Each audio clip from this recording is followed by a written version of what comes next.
There's something happening with game developers.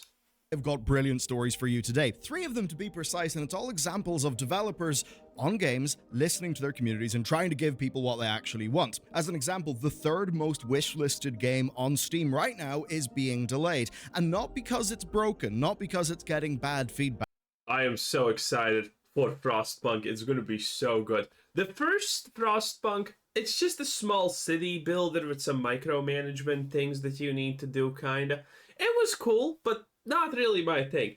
But now the giant city builder type of Frostpunk, oh man, that is gonna be big. I am gonna enjoy that so much. Playing day one 100%. But instead because it's just not good enough. We've got the Total War development team making big PR moves to try and, well, make their player base feel a little bit better about things. We'll get into Well, Total War has neglected their player base for a pretty long time. Only recently now they are turning kinda around. But they completely squandered and disrespected their player base for a very, very, very long time. that. And then also Payday. Do you remember Payday 3? The last time I heard about Payday 3, it was them getting roasted by the Oprah GX Twitter account. That said, their own Twitter account does seem to admit that they basically are a dead game. That is something, though, that they want to change. And if you'll forgive the cheese, you can make a change by checking out bellular.games. We are doing cool things over there. We've got loading screen that we published. No. Broadly, right, it didn't set the world on fire, but people were receptive enough to the fact that Frostpunk 2 isn't just Frostpunk, but more. It is a different take on a city builder set in the same world, and as a result, Dude, look at this. It's pretty good. I like it. there is a bit of a shift from the micromanagement of the placement of individual workers and happiness to a more sort of wide societal focus, which of course does make sense as a follow-up, right? Like, Their wide society thing seems pretty fun, but at the same time, I'm a little bit afraid about this because making a complex system like that is really, really hard. So I wonder if there's going to be some obvious way to abuse this system really fast.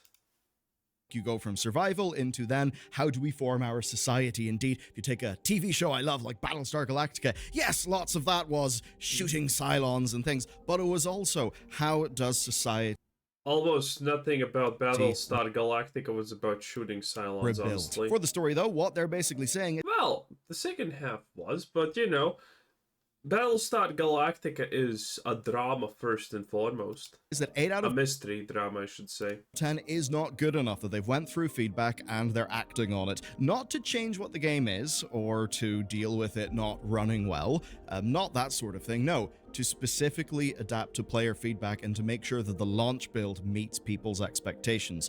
Of course, a big theme that we've had in the industry, yes, is early access games that have been really quite the failure, quite insane, but we have had loads of early access hits like Dave the Diver, many, many others, that have just done a brilliant job of finding product market fit. And if you're doing a sequel to a game, there is a quite defined expectation, a defined product market fit from your last thing.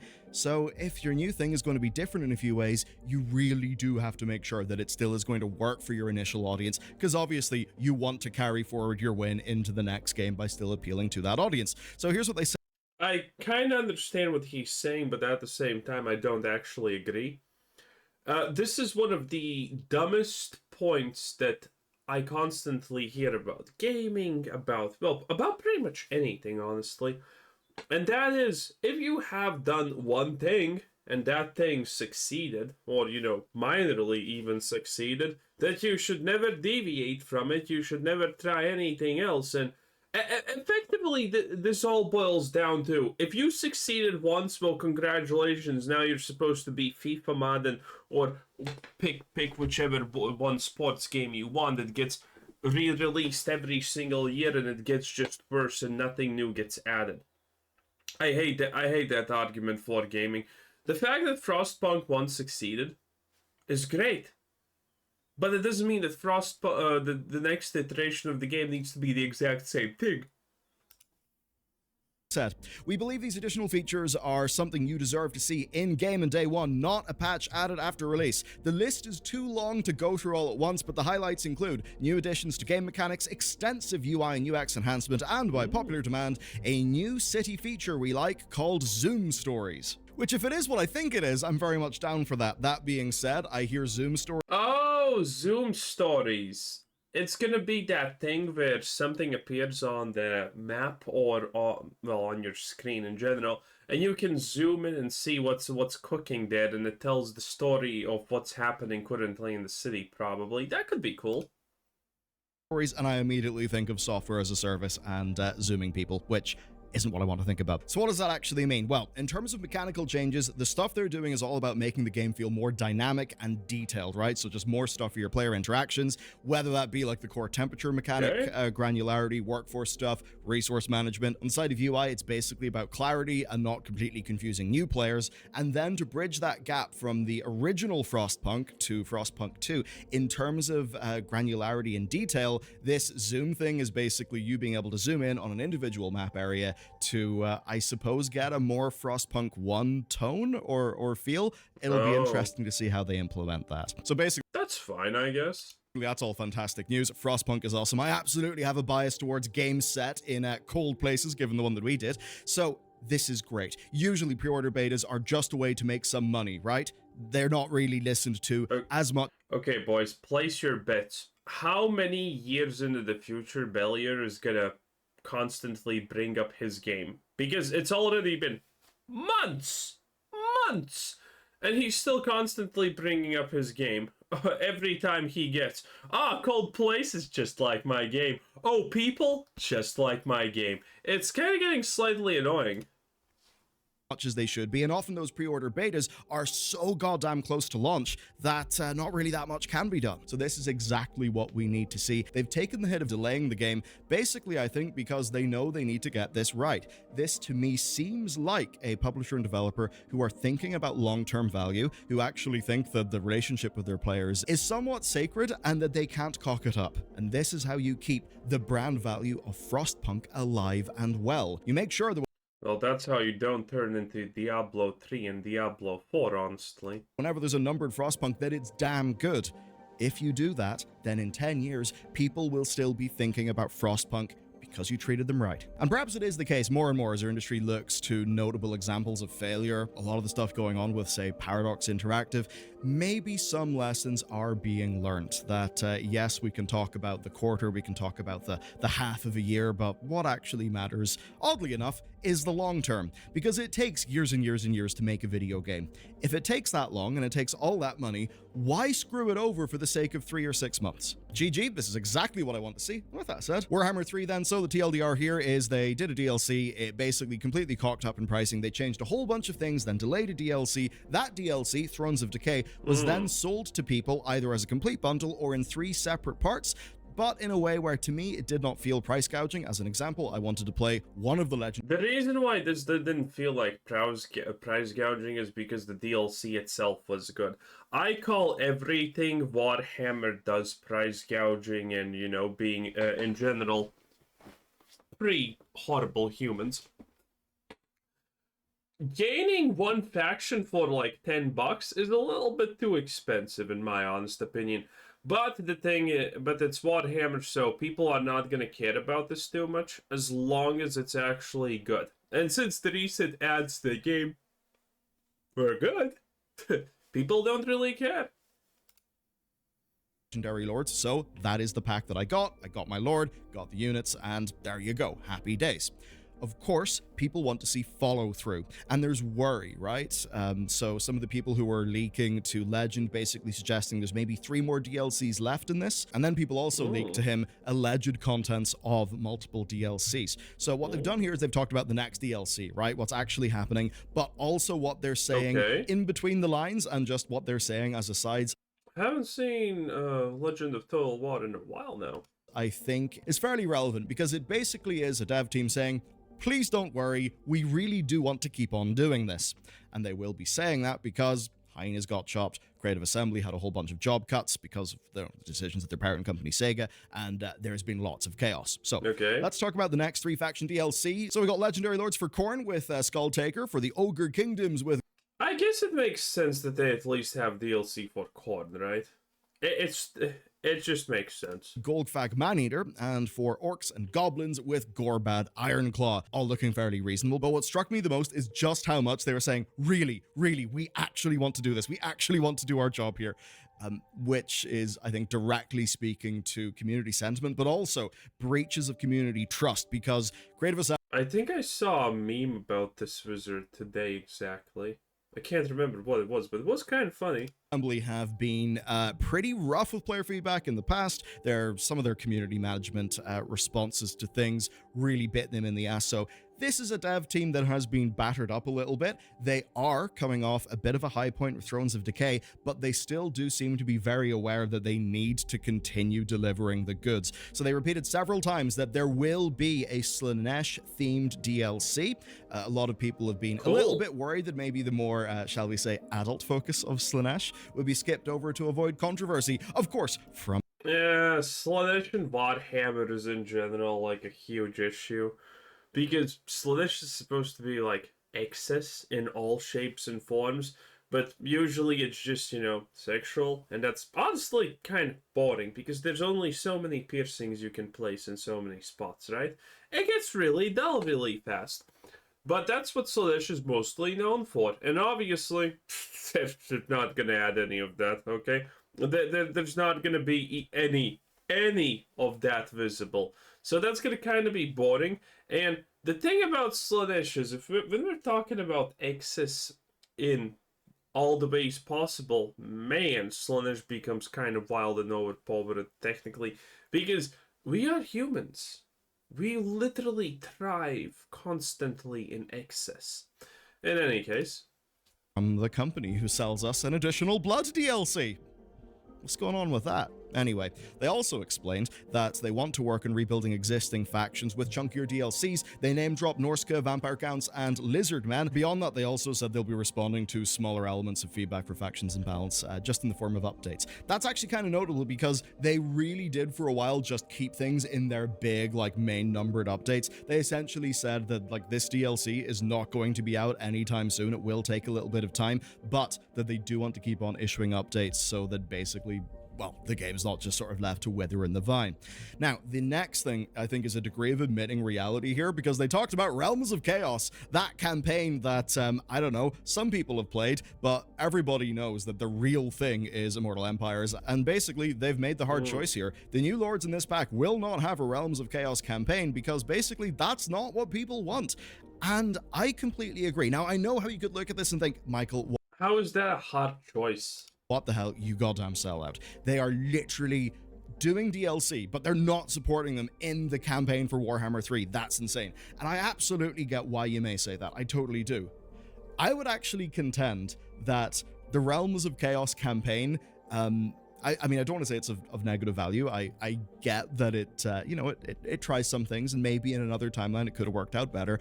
But for the core player base, Immortal Empires, the big entire Warhammer Fantasy map, that is actually the thing that people give a shit about. And if dropping support for that means that Immortal Empires is in a better state and they can develop more content, I think that's actually a good thing. Here's a quote from Richard Aldridge, the game director.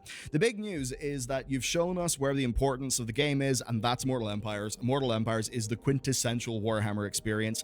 And he's right, that makes total sense. And I've got to imagine whenever they start going into 40k, maybe they will choose a little bit of a different idea with this. Now, subjectively, that makes complete sense, having one of these... Well, when they finally actually start doing this in the direction of 40k, everything is going to be a lot different. It's going to be pretty interesting because, again, there's no way they have not contemplated a 40k version of this game. Now, how would you do that is kind of questionable because, well, let's face it, 40k is planets. But I guess it makes sense, planets, and then you have 2 or 3 or 4 regions where you want to do stuff. I don't know. It's kind of hard to say how that's going to work out, but 40k is 100% happening to Warhammer. There's no way they don't add, the 40k version of this. Now, then again, they could be actually afraid that 40K destroys the old one, but you know, it's a choice that probably needs to be made. These factions be playable in the Realms of Chaos campaign is basically of no value to me as a customer. I know a lot of other people feel like that, and also they basically said that they do have the telemetry, right? Like they know that people are not playing that content as much. Now, what this video is, of course, yes, it's for people in a room talking. That's fine, but it also is a piece of marketing. It's one that's framed in a way that is reintroducing to audiences the people who are making the game, and I think trying to humanize them and trying to fix up some of that relationship. They also said it's a new format, and I think this is all meaningful in the wake of the allegations that developer Julian McKinley basically had, where he was just kind of hung out to dry, right? They just sort of let him take all the public flack of the community in the wake of Rome 2 having very, very public problems.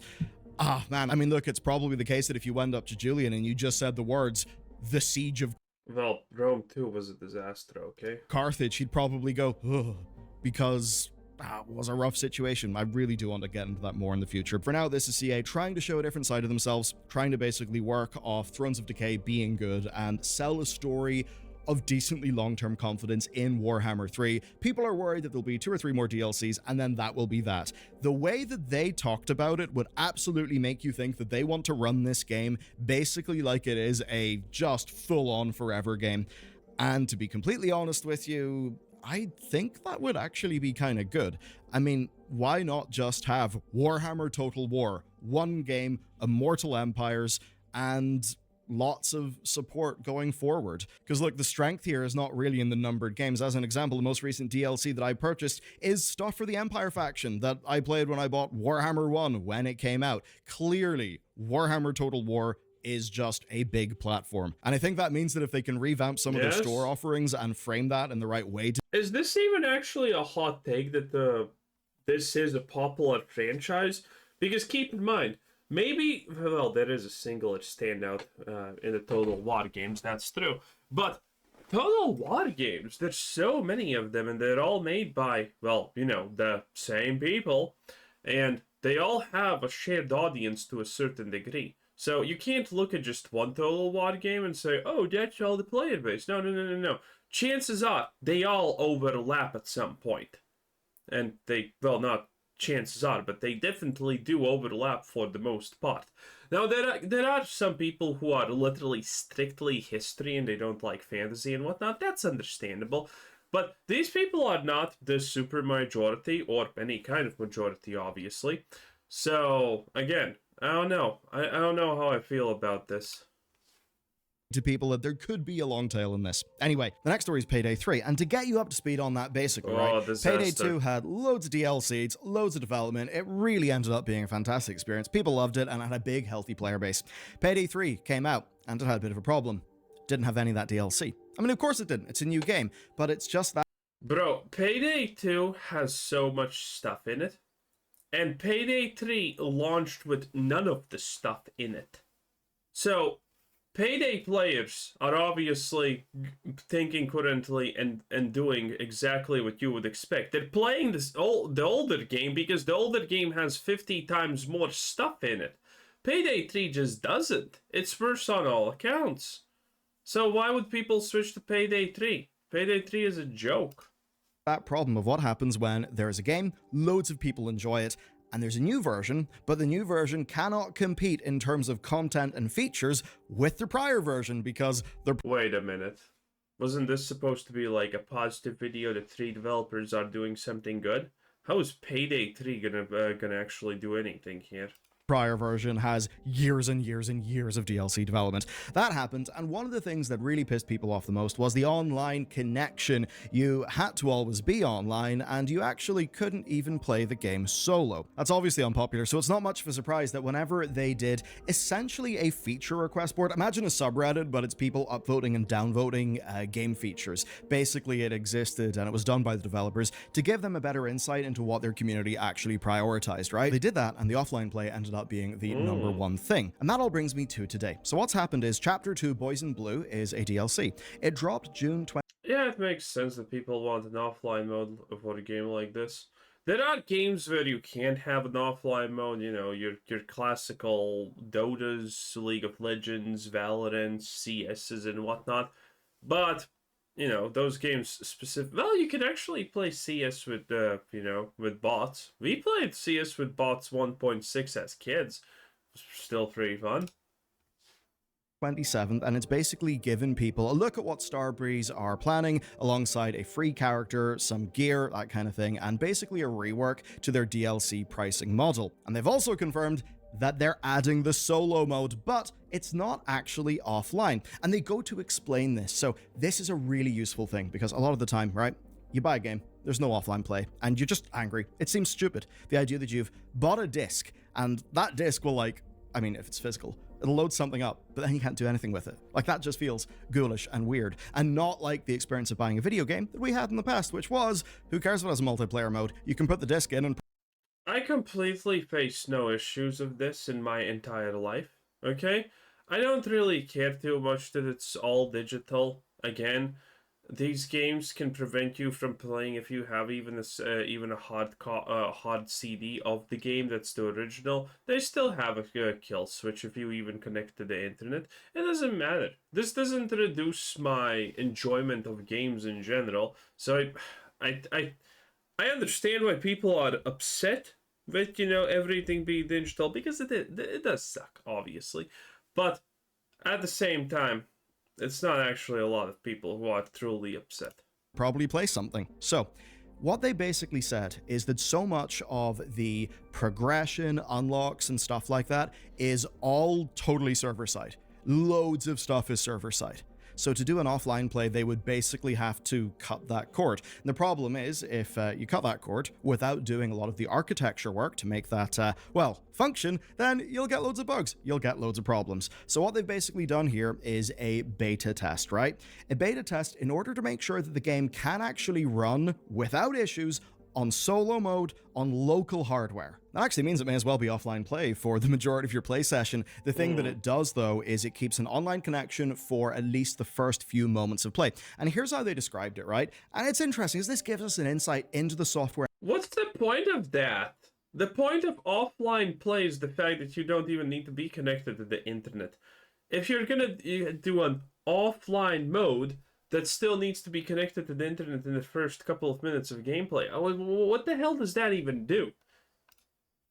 Engineering that ultimately produces gripes that we have with games. Here's the quote. Given the size of this feature, we decided to split it into 2 steps at least. The first step is solo mode beta.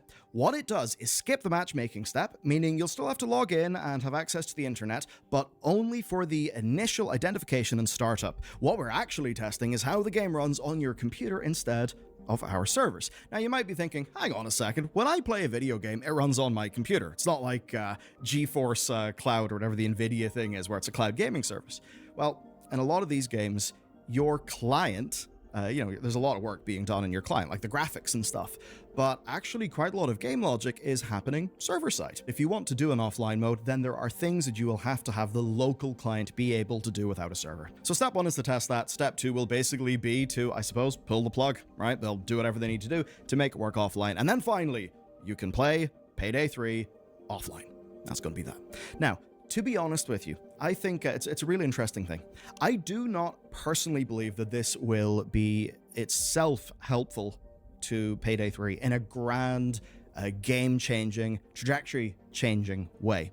And the reason why is because I don't think that this is something that people are angry about because it literally ruins their gameplay right now. It's far more of a principle thing. It's the idea that you own a game and you cannot play it offline. That is the thing that feels bad. So I think that means that it absolutely soared to the top of the feature request board, because basically for a lot of us, and I'll definitely say me included, that just is something that I feel I should be able to have when I buy a video game. Now, if it's a free-to-play game, I'll totally understand something like that not existing, but if it's a game that I'm buying with money, I absolutely expect there to be some sort of offline functionality. I don't... How about just checking, does the game have an offline functionality before playing the game in that case? I really don't think it's that hard. Anyway, I don't think this is gonna save Payday 3. the numbers for it are probably atrocious. Yeah, look at this. Jesus. Wait, actually shut up to 2K? What the hell? Its average was 300, 400, 500 tippy tops, you know? And now it's better? What the hell happened here? Huh, interesting. Well, I don't know if it's going to be able to keep this up. If it does, if Payday 3 suddenly becomes a good game, honestly, good for them. That's not bad, that's good. But I kind of really doubt it. I kind of really doubt it. I really, really doubt it. Anyway, this was Cruiser Citizen, that was Bellier. Bye-bye.